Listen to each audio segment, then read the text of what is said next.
হিমালয়ের গা বেয়ে গড়িয়ে আসা চিরচেনা নদী ব্রহ্মপুত্র। এই নদী বাংলাদেশ, ভারত, চীন এই তিন রাষ্ট্রের হৃদয়ে প্রবাহিত এক প্রাণ প্রবাহ। কিন্তু এবার এই নদীটি পরিণত হয়েছে বিশ্ব শক্তির এক নতুন খেলার মঞ্চে। তিব্বত যেখানে ব্রহ্মপুত্রের জন্ম, সেখানেই চীন শুরু করেছে এক দৈত্যাকার জলবিদ্যুৎ প্রকল্প।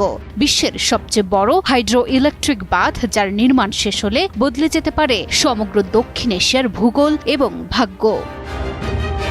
কিন্তু কেন এই বাঁধ বিতর্কের সৃষ্টি করেছে এবং কেন ভারত বা বাংলাদেশ এত উদ্বিগ্ন? পৃথিবীর ছাদ তিব্বতে ভারতের সীমান্ত ঘেঁষে ব্রহ্মপুত্র নদীর বুকে গড়ে উঠছে এক নতুন দৈত্য। শনিবার দক্ষিণ পূর্ব তিব্বতের নিংচি অঞ্চলে শুরু হয়েছে বিশ্বের অন্যতম বৃহৎ বাঁধ নির্মাণ প্রকল্প। চীনের প্রধানমন্ত্রী লি ছিয়াংশয়ং উদ্বোধন করেছেন এই প্রকল্প। বেইজিংয়ের উচ্চাভিলাষী কার্বন নিরপেক্ষতা লক্ষ্য পূরণে এটাই হতে যাচ্ছে চীনের সবচেয়ে শক্তিশালী পদক্ষেপ এবং সম্ভবত সবচেয়ে বিতর্কিত।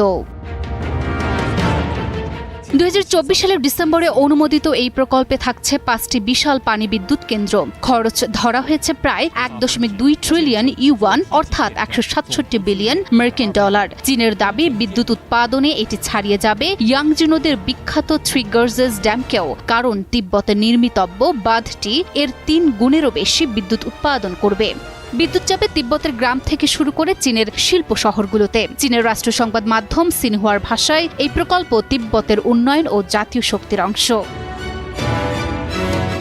তবে এই মেগা প্রকল্প ভাটির দেশ ভারত এবং বাংলাদেশের মধ্যে উদ্বেগ সৃষ্টি করেছে। নদীটি তিব্বতে ইয়ারলুং স্যাংপো নামে পরিচিত এবং ভারত ও বাংলাদেশে এটি ব্রহ্মপুত্র নামে পরিচিত। অরুণাচল প্রদেশ লাগোয়া অঞ্চল হওয়ায় ভারত উদ্বিগ্ন, কারণ এই প্রকল্পটি শুধু স্থানীয় বাস্তুতন্ত্রই নয়, বরং নদীর প্রবাহ পথ পরিবর্তন করতে পারে। তিব্বত মালভূমির কাছাকাছি এ বাঁধের ভৌগোলিক ও পরিবেশগত প্রভাব পড়বে ভারত ও বাংলাদেশের ওপর। ব্রহ্মপুত্র নদ ভারতের উত্তর পূর্বাঞ্চল দিয়ে প্রবাহিত হয়ে প্রবেশ করে বাংলাদেশে। এই বাঁধের ফলে জলপ্রবাহ নিয়ন্ত্রণের ক্ষমতা চলে যাচ্ছে চীনের হাতে, অর্থাৎ চীনের উজানের সিদ্ধান্তে বিপর্যস্ত হতে পারে লাখো মানুষের জীবন। বিশেষজ্ঞরা বলছেন, এই বাঁধ শুধু একটি প্রকল্প নয়, এটি ভাটি দেশগুলোর জন্য হতে পারে এক জল বোমা। কারণ শুকিয়ে যাবে নদী, আবার হতে পারে আকস্মিক বন্যাও। নদীর গতিপথ নিয়ন্ত্রণ মানে শুধু জল নয়, এটি কৃষি, জনজীবন এবং কূটনৈতিক সম্পর্কেও বিশাল প্রভাব ফেলতে পারে। অবশ্য 2025 সালের জানুয়ারিতে ভারত জানায়, তারা তিব্বতের এই প্রকল্প নিয়ে উদ্বেগের কথা চীনকে জানিয়েছে।